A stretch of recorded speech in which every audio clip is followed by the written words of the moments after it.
네, 안녕하세요. 뭐 언론들이 하도 호들갑을 떨어서 지금 가자 전쟁에 대해서 많이 불안해들 하실 텐데, 글쎄요, 제가 보면 별로 불안할 게 없습니다. 이게 팔레스타인 드라마 50년이 이제 끝나는 거거든요. 그 중동에서 아마 새로운 질서가 태동을 할 겁니다. 그래서 저는 이거를 석유로 일어선 자 석유로 망한다, 팔레스타인이 석유로 일어났습니다. 오늘 그 같은 사정을 살펴보겠습니다. 제가 좋아하는 영어 유튜브 채널 중에 이제 프레이저 유니버시티, 프레이저 U라고 있죠. 프레이저 U가 아주 짧은 애니메이션을 가끔씩 섞은 이스라엘의 그 역사, 이스라엘과 팔레스타인의 역사를 좀 정리를 잘 해놨더라고요. 거기서 좀 빌려가지고 오늘 말씀을 깔아가면서 설명을 드리겠습니다. 이 아랍 팔레스타인 쪽에서 여러 번 기회가 있었다는 얘기를 제가 드렸잖아요. 국가를 만들 기회가 여러 번 있었다. 뭐 우리한테는 이스라엘이 땅을 뺏어서 뭐 쫓아내가지고 참으로 불쌍한 데 아닙니까? 뭐 이런 소리들을 하는데, 눈물파리에서 오면 안 되죠. 연민파리거든요. 네. 우선 이제 뿌리는 이제 오스만 제국의 멸망에 있죠. 오스만 제국이 1차 세계대전 때 독일과 같은 편이었죠. 그래서 1차 세계대전 후에 오스만 제국이 분해가 됩니다. 그리고 영국이 중동 전체를 관할을 하죠. 그런데 이제 그 상태가 됐는데, 이 지금 이스라엘 땅이 있는 그 지역에서 거기도 이제 유대 주민들이 살고 있었거든요. 계속. 거기서 아랍인들이 반유대 전쟁을 자꾸, 그러니까 무장 이런 움직임을 자꾸 한단 말이에요. 그래서 이제 1936년에 이스라엘이 이제 방안을 내놓습니다. 이걸 지역을 나눠가지고 두 국가 체제가 돼야 된다. 그래서 이 그림입니다. 지금 여기서 회색과 오렌지색과 하늘색을 합치면 지금 대충 이스라엘 영토입니다. 예, 그런데 이거를 셋으로 나눈 거죠. 그 당시 1936년 영국의 안은 이 하늘색을 말하자면 유대인이 가져가고, 그러니까 유대인 쪽이 훨씬 작은 거예요. 한 20%밖에 안 돼요. 오렌지색을 아랍 주민들이 가져가고, 그리고 이 회색을 영국이 직할을 하고, 이제 그 방안을 영국이 그림을 내놓습니다. 그래서 유대인들은 이 방안을 수용을 해요. 근데 이제 문제는 아랍인들이 이를 거부를 하고 폭력 저항을 계속합니다. 이게 첫 번째 판깨기였습니다. 그 상태가 이제 한 10여 년 지난 다음에 제2차 세계대전이 끝나고 영국이 하도 골이 아프니까 유엔에 이걸 위탁을 합니다. 그래서 유엔 역시 아랍계 국가와 이스라엘 두 개의 국가를 만들겠다. 그 방안이 좋다. 그렇게 해서 지금 보는 이런 그림을 이제 그때 유엔이 제안을 합니다. 오렌지색은 아랍 쪽이고요. 하늘색은 유대 쪽이 그렇게 되는 거죠. 유대 주민은 이를 수용을 했습니다. 그리고 아랍 주민은 거부하고 아랍 주민들이 전면적 전쟁을 시작합니다. 그래서 이 전쟁에 밀려가지고 이제 쫓겨나게 되죠. 그래서 이걸 낙바라고 흔히 부르죠. 낙바. 이때 이제 아랍을 도운 게 우리가 지금 생각하는 뭐 온건한 요르단, 온건한 다 망한 레바논, 그때는 레바논 안 망했어요. 온건한 이집트 그런 거 없었습니다. 그 시절엔. 이 아랍을 도운 게 요르단, 시리아, 레바논, 이집트입니다. 이걸 1948년 제1차 아랍 이스라엘 전쟁이라고 부릅니다. 여기서 이제 조금씩 들여다보기 전에 먼저 세뇌탈출 자유구독료 부탁 말씀 올립니다.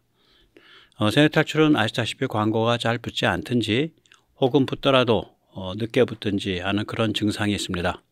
도와주시면 자료 좀 조사하고 보다 좋게 그 컨텐츠를 만드는데 커다란 도움이 되겠습니다. 감사합니다.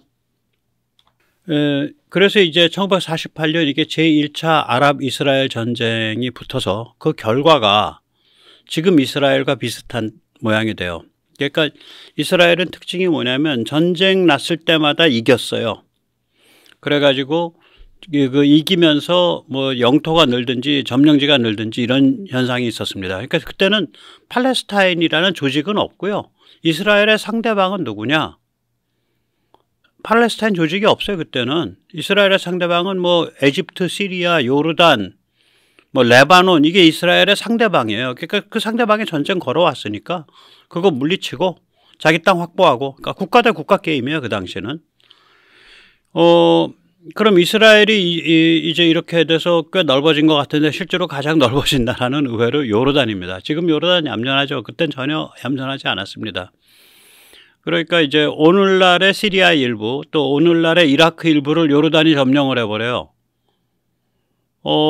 그러니까 이게 아랍 국가들 사이에 얼마나 의리가 없는지 보여주는 거죠. 이집트, 요르단, 시리아, 레바논이 가서 이스라엘과 전쟁을 해서 졌는데, 전쟁을 해서 져서 그냥 물러나는 게 아니라 이왕 전쟁에서 동원한 김에 이라크 일부 차지하고 그다음 시리아도 일부 차지하고 뭐 이렇게 되는 거예요. 같은 아랍 국가끼리 살벌한 거죠. 예. 그리고 이제 제2차 중동 전쟁이 1956년인데 이게 이제 나셀 때문에 그렇죠. 우리가 뭐 이제 그 인도네시아 뭐 또 인도의 네로, 이집트의 나셀 이게 다 뭐 제3세계 뭐 비동맹 운동 뭐 숭고한 사람들 이러지만 인도 네로 얼마나 웃기는 사람인 줄 아세요? 1949년에 중공이 처음에 등장했을 때 그 중공을 국가로 제일 먼저 인정해 준 게 그 잘난 네로입니다. 그 잘난 네로예요. 나세로도 똑같죠. 그냥 다짜고짜 수에즈 운하를 국유화시킨 거예요. 다짜고짜 나세르가. 그러니까 수에즈 운하의 오너는 영국과 프랑스였는데 당시에. 그래서 이스라엘이 이때 이제 전쟁에 이제 끼어들어요. 그래서 총대를 맵니다. 이게 왜 그러냐면 이스라엘은 수에즈를 먹겠다가 문제가 아니라 그 당시에 시나이 반도를 이집트가 가지고 있을 때니까 이 시나이 반도 끝에 이 티란 해협을 못 다녔어요. 이스라엘 배가. 해협을 두드려 막았다고요. 그러니까 항행의 자유를 확보하기 위해서 전쟁에 이겨가지고 이제 이걸 관철시키려고 이스라엘이 이제 총대를 메고 영국, 프랑스와 힘을 합쳐서 이집트를 침공을 하죠.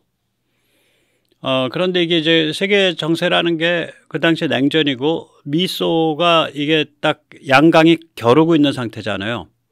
미국과 소련이 야, 왜 이렇게 세상 시끄럽게 만들어가 전쟁하지 마 하고 눌러버렸어요.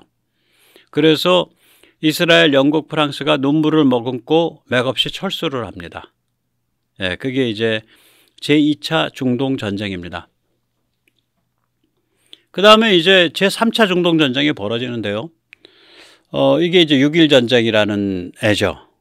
그 이집트, 시리아가 주동이 되고 요르단, 이라크, 사우디, 레바논이 결합을 해서 이스라엘을 이제 두드려 패겠다고 몰매를 놓겠다고 침공을 한 거예요. 그때는 팔레스타인 조직 같은 거 없을 때입니다. 그러니까 이제 팔레스타인 땅을 뺏은 것이 아니라 실제로는 요르단, 시리아, 이집트 땅을 뺏은 게 돼요. 이때 대승을 하거든요. 이스라엘이. 기적적인 대승을 하죠. 그래서 이제 나중에 돌려주지만 그 시나이 반도를 통째로 뺏고 이집트로부터 또 가자 지역 뺏고 웨스트뱅크 뺏고 그다음에 시리아, 그러니까 요르단에서는 웨스트뱅크, 시리아에서는 저거를 뺐죠. 저기 뭐야 그 골란고원. 그러니까 요르단은 그 이후로 웨스트뱅크가 내 땅이야라고 주장한 적이 없어요. 웨스트뱅크가 팔레스타인 사람들 땅이 아니에요. 요르단 땅이에요. 가자가 팔레스타인 사람들 땅이 아닙니다. 저기 뭐 에집트 땅입니다. 에집트가 전쟁 걸어서 이스라엘이 거기에 대해서 자기가 점령을 한 거예요. 에집트에 대해서. 그러니까 에집트가 지금 와서 가자 돌려달라는 소리를 안 해요. 골 아프다 나도 나도 손대기 싫다 이거고. 요르단이 지금 와서 웨스트뱅크 돌려달라는 소리를 안 하죠. 시리아는 이제 골란고원 돌려달라고 하지만 골란고원도 이거 자기 전쟁 벌렸다가 뺏긴 거라. 그러면 전쟁 배상 너 어떻게 할래? 이제 말 그렇게 들어가기 시작하면 이제 골 아픈 거죠. 네. 그래서 이제 시나이 반도 전체도 그때 다 뺐는데 그때 수에즈 운하까지 들어가요. 저 이스라엘이. 그 시나이 반도는 1970년대에 돌려주면서 이집트랑 퉁을 춥니다. 그래가지고 국가 인정하고 서로 잘 지내기로 하고 퉁치면서 시나이 반도 돌려줬고 그때 이제 가자는 이집트랑 해서 안 돌려줘요. 예. 그러면서 이제 그때부터 1967년 그 전쟁 때부터 가자를 이스라엘이 점령 통치를 합니다. 2005년까지 약 38년 동안. 우리가 여기서 이제 이 나라들 보면 예, 이집트, 시리아, 요르단, 이라크, 사우디, 레바논 여기 보면은 6.25 참전국이 하나도 없어요. 당시의 중동, 아랍은 비동맹이고 아랍 민족주의인데 이 뒤에 이 소련의 손길이 와 있었던 거예요. 그리고 이제 이 아랍 쪽이 그 오스만 투르크와 그렇게 그 거기에 대해서 이렇게 그 악감정을 안 가졌다 그럴까? 뭐 그래서 이 그 제2차 대전 때 이럴 때 그러니까 이 저기 나치에 좀 동조적인 그런 분위기가 있는 거죠. 그런 빼딱선이 있어서 네, 그런 빼딱선이 있어가지고 이게 이제 비동맹 뭐 아랍 민족주의 근데 배후에는 소련 손길이죠. 그런 의미에서 6.1 전쟁은 60년대 소련의 거대 구상이었다고 저는 생각을 하는데 소련이 이걸 뒤에서 끈을 안 당기면 이런 큰 전쟁 안 벌어지죠. 이 거대 구상이 완전히 철저하게 실패한 케이스입니다. 중동에서는. 그러나 동아시아, 아시아 쪽에서는 이 소련의 구상들, 예, 국제공산주의 블록의 구상이 잘 먹혀 들어가죠. 이게 다 연관이 있는 거예요. 그러니까 이게 프레이저 위에서는 그 얘기를 안 하지만 우리 동아시아에 사는 우리 한국인들의 입장에서 보면 우리랑 정반대에 있는 저 중동에서 벌어지는 일과 이게 다 국제지정학적으로 같이 연관이 있는 거예요. 자, 67년 6.1 전쟁에서 그 대승한 후에 먼저 그 이스라엘이 이제 노선 갈등을 하거든요. 그 노선 갈등을 하는데 이스라엘의 노선의 일본은 뭐냐면 웨스트뱅크를 요르단에 반환하고 시나이 가자는 이집트에 반환하고 이제 평화 맺자. 뭐 그 땅 가지고 있어서 뭐하냐. 그게 노선 1번이고요. 노선 2번은 뭔 소리야. 그 반환은 무슨 반환을 해. 해당 지역에 거주하는 아랍인들에게 주어서 나라 만들게 하자. 그러니까 1947년 유엔안, 1936년 영국안과 비슷한 안을 내놓는 거예요. 그런데 이게 두 번째 판깨기인데 세 번째 판깨기죠. 그러니까 첫 번째 판깨기가 1936년 영국안, 두 번째 판깨기가 1947년 유엔안, 세 번째 판깨기가 이게 1967년 아랍연맹의 산불 정책이거든요. 그래서 판이 깨져버리는 거예요. 이 산불 정책이 뭐냐? 이스라엘과 평화 없다. 네. 그다음에 이스라엘 국가 인정 안 한다. 그냥 나라 뭉개버리겠다는 거죠. 기회가 되면. 그다음에 이스라엘과 협상 없다. 네, 그겁니다. 그래서 이게 이제 이렇게 되니까 이제 세 번째 판을 깬 거예요. 그때는 뭐 팔레스타인 사람들의 입장이나 뭐 목소리 이런 건 없었고 아랍 국가들이 어떤 입장이냐인데 아랍 국가들이 이스라엘 인정을 안 했다고요. 67년부터. 판을 깨버린 거죠. 전쟁 졌으니까 이제 이를 악물고. 예. 자, 그래서 이게 이제 뒤에 배후에 이제 소련의 손길이 있는 거거든요. 미소 양강 대결 구도에서 봐야 되는 거죠. 예, 그런 상태인데 이 소련이 중동에서는 이렇게 개피를 받지만 이게 이제 이쪽으로 오면 동아시아로 오면 별로 개피를 안 봅니다. 그러니까 67년에 6.1 전쟁 깨진 다음에 7개월 후부터 그러니까 68년 1월이죠. 예, 7개월 후니까 68년 1월부터 이제 그 1월 말쯤일 거예요. 그 구정 공세, 테트 공세가 시작되죠. 베트남이. 그래서 6, 7개월 동안 그해 초가을까지 이어질 겁니다. 이게 이제 군사적으로 보면 겉으로 보면 실패해요. 베트콩들 또 저기 그 월맹에서 내려온 베트맨들 엄청 죽는데 이 혁명 정치 공학에서 보면 굉장히 성공적인 거예요. 그러니까 도시에 있는 사람들까지 야 혁명의 물길이 우리 집 앞에까지 왔어를 선언한 사건이에요. 그리고 이걸 통해서 오히려 조직이 불어요. 그 피바다 속에서. 그리고 이제 당연히 중국과 러시아의 지원을 그러니까 중국과 소련의 지원을 중공이죠. 그 당시엔 중공과 소련의 지원을 더 많이 받게 돼서 제대로 이제 싸움이 붙는 그 구도가 딱 잡힌 게 이 구정공세, 테트공세 사건입니다. 68년도. 이게 아까 보신 6.1 전쟁 끝나고 7개월 후에요. 또 그 6.1 전쟁 끝나고 7개월 후에 테트 공세가 벌어질 때 북한은 김신조를 보내죠. 그리고 17개월 후에는 울진 삼척을 보내죠. 네. 18개월 후에는 푸에블로호를 원산 앞바다에서 납치하죠. 동해상에서. 그러니까 이게 맞물려 있는 거예요. 중동에서 일어나는 일이 우리랑 멀지가 않은 거예요. 이게. 그러니까 그 일이 뭔지를 우리가 정확히 이해할 필요가 있다고요. 그래야 우리를 규정하고 있는 우리한테 영향을 미치는 그러니까 글로벌 군사지정학 게임을 우리가 이해를 하게 되고 그래야 우리가 슬기롭게 대응을 하고 그래야 우리 사회 내부에 숨어 있는 그러니까 중국 간첩, 북한 간첩 같은 놈들이 어떤 놈들인지 식별하고 또한 배부른 돼지들, 이른바 우파요, 이른바 보수요, 이른바 친미요, 이 레이블 달고서 이 엉터리짓 하는 이상한 자들을 우리가 식별하고 그래서 목소리를 높이면 한국 사회가 의외로 이 전파력이 강한 작은 사회이기 때문에 비교적 그런 일들을 상당히 많이 걸러낼 수 있다고 봅니다. 그러니까 사회 기강을 잡아갈 수 있다고 생각을 합니다. 그러고 나서는 이제 1973년에 용키푸르 전쟁이 벌어지죠. 이게 그러니까 몇 차? 1차, 48년 1차, 그 다음에 56년 2차, 그 다음에 60, 아까 7년 3차, 1973년 용키푸르. 용키푸르는 뭐냐면요.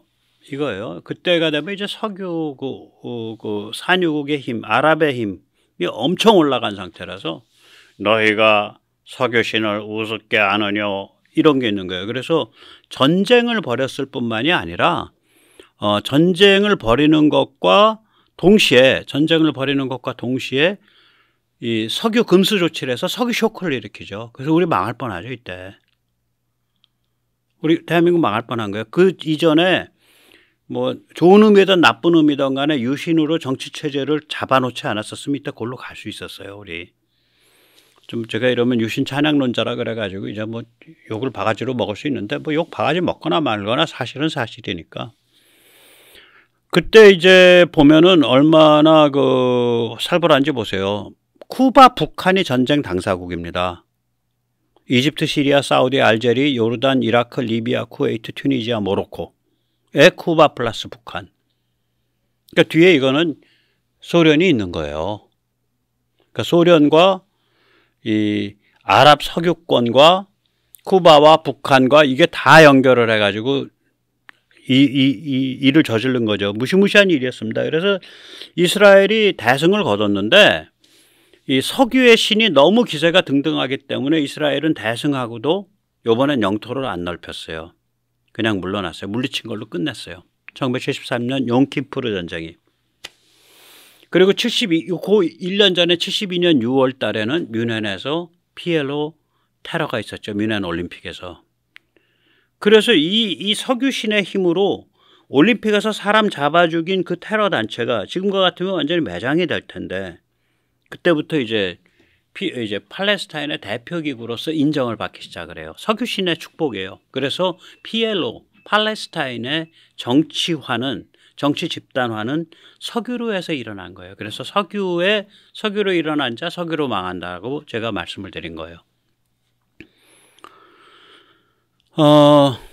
이게 이제 백그라운드로 보면요. 미국이 베트남에서 깨지고 아주 형편없이 밀린 거거든요. 1970년에 키신저랑 주울레가 만나고 1971년에 닉슨과 모택동이 만나죠. 예. 그리고 이게 이제 70년 키신저 주울레고요. 이게 이제 71년 닉슨 모택동이고요. 71년 말에 그러니까 이 미국이 이제 동의를 해서 유엔에서 이제 중화민국 그러니까 타이완을 쫓아내버리고 그러니까 중공이 중국이 되고 따라서 중국이 된 중공이 유엔 안보리 상임이사국 지위를 획득하는 사건이 일어나요. 71년 말에. 그리고 그로부터 한 6, 7개월 후에 뮌헨에서 올림픽 테러 해가지고 이스라엘 선수들을 PLO 테러리스트들이 잡아 죽이고도 뭐 그런 일이 그걸로 이 PLO가 뜨죠. 그러니까 뜰 수 없는 일 갖고 뜬 거예요. 그 정도로 석유 파워가 강하고 그 정도로 미국이 밀렸던 시기예요. 이 시기가 70, 71, 72가. 자, 이러니까 이제 뭔 일을 이제 했냐, 박정희 대통령이 이거 나라 망할 것 같거든. 그러니까 나중에 욕을 바가지로 처먹을 일이다라고 각오를 하고 일을 저지른 거예요. 그래서 박정희 대통령이 한 말이 내 무덤에 침을 뱉어라. 예, 아직 소원대로 못 뱉어드렸습니다. 아직 저 현충원을 찾아가서 그 짓은 아직 못했는데 아무튼 그런 말을 남겼죠. 그러니까 자기가 무슨 일 하는지를 아는 거예요. 그래서 이거 굉장히 위험하게 되는데, 그러니까 이제 이후락을 보내서 김일성을 꼬시죠. 그래서 72년 5월에 접촉을 하고 72년 7월 4일에 남북 공동성명을 합니다. 사실은 이 북한을 이용을 해서 국내 정치를 이렇게 주물럭거린 거는 박 대통령이 넘버 1이에요. 김대중보다 박 대통령이 넘버 1입니다. 그래서 국민들을 달랜 거죠. 말하자면 속인 거죠. 어떤 면에선. 이게 국민들이 듣도 보도 못한 일을 당한 거예요. 제가 이제 중학교 2학년이니까 그 당시에 어른들이 하던 얘기를 기억을 한다고요. 남북이 통일하기 때문에 헌법을 고쳐야 된대. 그래서 유신헌법이 남북 통일용이에요. 그때 사람들한테 인식은. 그래서 유신헌법에 반대가 없이 통과돼 버리잖아요. 지금 남북이 통일해야 되는 판인데 헌법 좀 고치는 게 무슨 큰일이야. 유신헌법에 반대 없었어요. 아주 합법적으로 통과됐다고요. 그러고 나서 유신헌법 통과시킨 다음에 박 대통령이 그냥 다시 반공으로 돌아가지. 일성아 너 잘 써먹었다. 빠이빠이. 남노당이나 공산주의가 어떤지 아니까 한번 이용해서 국민들 잠깐 속이고선 그 다음에 그 카드 버려버린 거예요. 그래서 뭐 어떻게 보면 국민을 속였다, 우롱했다 이렇게 평도하지만 워낙에 국가가 뭐 풍전등화의 상태잖아요. 지금 보면 뭐 미국은 완전히 몰려가지고 완전히 뭐 몰매를 맞고 이스라엘은 그 다음에요. 73년도 이 유신우리 하고 난 다음에 아니 용키프르 전쟁 벌이면서 동시에 전 세계를 상대로 석유 금수 조치 때리고 아랍권이 일치 단결해서 이런 일이 벌어질 것 같다라고 느낀 거지. 그럼 나라 망한다 이거지. 내가 박 대통령 저기 신발에 들어가서 서보면 내가 이런다 그래서 누구 당장 잡아 죽이는 것도 아니고 이 짓 내가 왜 못 저질르냐. 그래 내 때문에 침뱉어 임마 자식들아. 난 일 저질러야겠어. 나는 그 양반이 그런 생각이었다고 봐요. 그것에 대해서 아무리 그런 위기의식을 느껴도 그렇게 헌정 질서를 확 뒤바꾸는 짓은 그건 하면 안 돼. 국민들 약간 속여가면서 그러면 안 돼라고 판단하셔도 좋고 그래 나라가 그 정도에 몰렸는데 야당이 협조도 안 하고 뭐 맑게 알아들어 먹는 놈들도 없고 일 저지를 수밖에 없었지.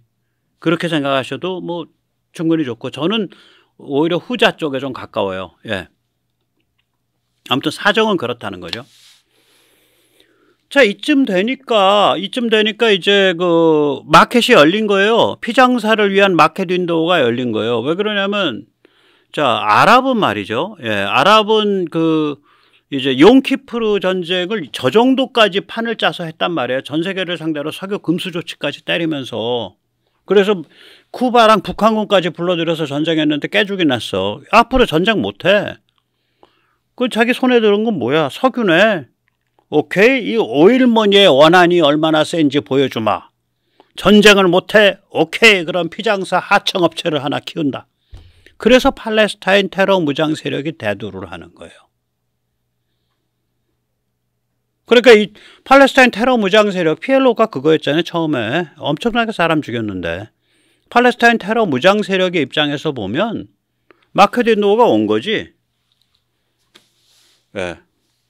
그래서 이제 이거는 용키프르에서 시작된 거예요. 제3차 아랍 이스라엘 전쟁에서의 아랍의 치욕적 패배. 저 정도로 스크럼 걸고 북한 쿠바까지 끌어들여서 했는데 완전히 패배한 거거든. 거기서 용키프르가 시작된 거예요. 석유에서 시작된 거라니까 석유 파워에서. 용키프르가 제1차 석유 파동이니까. 우리는 용키프르 석유 파동 머릿속에 따로 놀잖아요. 아니에요. 전쟁 벌이면서 같이 했어요. 전쟁의 수단으로서 전 세계 석유 금수 석유 파동을 일으킨 거예요. 아랍 산유국들이. 아랍 민족주의를 내걸고 우리가 나세르 뭐 이런 사람들이 물꼬를 튼 그 흉악한 아랍 민족주의 내걸고 그때 거기에 참가 안 하고 서방 편을 든 게 팔렙이에요. 이란에. 그래서 이제 이 용키프르 용키프르 전쟁으로 시작된 건데 사실 석유 파워로 시작된 건데 PLO가 이게 그동안 석유 파워 떨어져 가면서 상황 바뀌니까 이제 발작해서 요번 용키프르에서 또 테러 학살을 저지른 거 아니에요. 50년 만에 같은 용키프르예요. 10월 7일 테러 학살 그날이 용키프르 데이입니다. 참 아라파트는 이제 이렇게 이제 그 근사한 사업 기회를 맞아서 피장사를 하니까 잘 살아야겠죠. 네, 그래서 이거 발음이 참 멋있어요. 예, 위댐 아홍디스망, 위댐 그러면 영어로 eighth 제8 아홍디스망 그러면 디스트릭트. 파리에서 제일 호화로운 주택가죠. 오른쪽 사진. 왼쪽은 뭐냐면 이 위댐 아홍디스망 가시면은 이렇게 근사한 그 호텔 같은 게 있어요. 왼쪽은 근사한 호텔방. 우리가 잘 아는 샹젤리제 거리, 뭐 개선문 이게 다 위댐 아홍디스망에 있습니다. 그러니까 자기 식구들은 다 그런 데서 살게 하고 자기는 피장사하고 늙어 죽을 때까지. 그게 이제 PLO 지도자, 팔레스타인 지도자 야셀 아라파트의 정체죠. 그리고 그런 지도자를 받들고 그걸 성자화시킨 게 팔레스타인 사람들의 자치 능력의 수준이에요. 냉정하게 표현하면. 뭐 큰 두목이 그 정도니까 작은 두목은 뭐 여자들 한 두세 명 한꺼번에 같이 들어갈 수 있는 금으로 도구만 한 30억짜리 욕조 놓고 살아야지 집에. 현실이에요. 그 당시 30억, 그 당시 200만 불, 300만 불, 그 당시 화폐 가치로. 그러니까 1990년대 화폐 가치로. 그러니까 지금 보면 한 1000만 불 하겠죠. 금값이 그동안 한 서너 배는 오르지 않나? 10배쯤 올랐나? 그럼 지금 한 4천만 불짜리 뭐 두세 명의 아름다운 여성을 데리고 함께 들어갈 수 있는 근사한 대형 욕조 꾸미고 피장사에서 팔레스타인 지도자들 그 짓 한 거예요. 그래서 팔레스타인 그 지도자의 그 다음 후계자들이 지금 팔레스타인 자치정부의 온건파 파타거든요. 그러니까 팔레스타인 사람들이 파타를 안 따르지. 저 부패한 놈들. 그래서 하마스한테 솔깃한 거예요. 팔레스타인 사람들이. 그러니까 부패는 안 했는데 독한 악마지. 부패한 피장사보단 그거보다 더 독한 악마가 좋다. 그게 팔레스타인 사람들의 가자 사람들의 선택이었던 거죠. 네. 자, 이런 상황에서 네 번째 판깨기가 납니다. 2000년 캠프 데이비드에서 이제 그 클린턴이 이스라엘 수상 에후드가 아니라 에후드 바락입니다. 에후드 바락하고 PLO 수장인 야셀 아라파트를 불러요. 그래서 무려 14일 동안 13박 14일 그 회의를 하는데 그때 이스라엘이 제안한 건 뭐냐면 야, 팔레스타인 너희들 말이야. 가자 전체 줄게. 그리고 웨스트뱅크에 94% 줄게. 그리고 예루살렘 동부에다가 너희 수도 만들어. 이게 이스라엘과 미국이 내놓은 패키지예요. 근데 아라파트 안 해. 14일 동안 안 해. 14일 동안 안 해만 했다고 증언을 했어요. 누가? 클린턴이. 아라파트는 14일 동안 열린 마라톤 협상에서 내내 no 이것만 연말했다. 이게 이제 네 번째 판깨기죠. 아라파트 그러니까 이제 그 아라파트가 그 다음에 이제 야, 뭐 나이도 많은데 너희 뭐 캠프 데이비드에 불러다 놓고 네가 우리를 협박해? 우리 맛을 보여주마. 아라파트 이제 늙어 죽기 직전까지 어마무시한 테러 공격합니다. 예, 아라파트 말년에 미친 듯한 테러를 해요. 그때 자살폭탄인데 이스라엘인 사망자만 1000명이고 일반 시민. 사망이 1000명이니까 팔다리 날아가고 뭐 이런 사람들 불구된 사람은 수천 명이죠. 예. 그러다가 아라파트가 죽어요. 예, 죽고 나니까 이제 팔레스타인 헌법이 만들어집니다. 그러니까 아라파트가 그 자기 아까 위에댐 아홍디스망 제8구역에서 살면서 20여 년 동안 헌법 안 만든 거예요. 피장사 하면서 30년 동안 헌법 안 만든 거예요. 그 이제 아라파트 죽고 나서 헌법 만들어주고 이제 2005년에 그 헌법에 따라서 처음으로 마후드 아바스라는 사람이 대통령으로 선출이 됩니다. 그러니까 이스라엘은 너 이제 자치 능력 가진 것 같으니까 우리 철수할게. 가자에서 그냥 발을 빼요. 더 책임지기 싫다 이거지. 38년 만에 가자에서 철수합니다. 그러면 가자 팔레스타인 사람들은 그 다음에 이 기회를 살려서 자치 능력을 함양을 하고 국가로 나가는 길을 갔냐? 안 갔습니다. 자기들끼리 총질해갖고 그나마 부패했지만 온건한 파타 몰아내고 PLO의 후신 그거를 몰아내고 하마스가 권력을 잡고 그리고 나선 가자를 테러기지로 만들기 시작해요. 그 상태에서 2008년에 다섯 번째 판 깨는 사건이 일어납니다.